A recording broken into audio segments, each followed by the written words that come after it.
them. What are you thinking, buddy? You gonna get it? You gonna get it? Want it? Ooh, look at that. Nice, strong bite. King cobras have some of the strongest jaws of venomous snakes out there because their diet primarily is other snakes, which can be venomous snakes like cobras, can be venomous snakes like Russell's vipers, Wagler's vipers.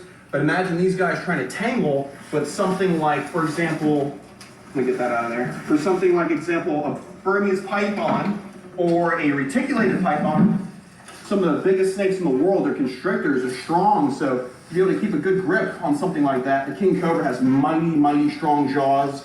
People who've been envenomated by these snakes in the past have told me stories about them biting on their arm and chewing up their arm. So to get the king cobra off of you, the keepers would have to peel the face back so they're not continuously getting envenomated. You know, they have the second largest venom yield in the world when it comes to venomous snakes.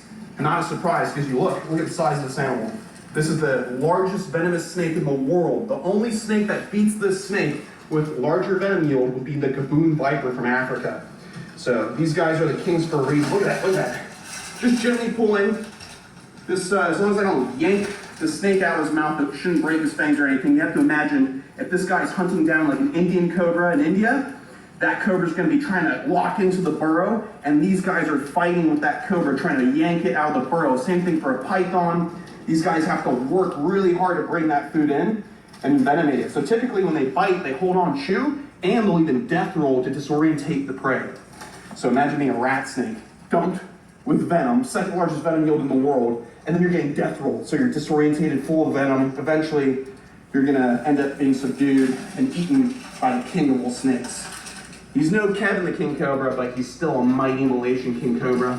Ophiophagus bungaris, so this would be like the golden king cobra that everyone knows is the Malaysian king cobra. But technically that range would spread outside Malaysia, so if you found these guys in southern Thailand, they'd basically be the golden king cobra instead of Ophiophagus hana. Confusing scientific mumbo jumbo talk.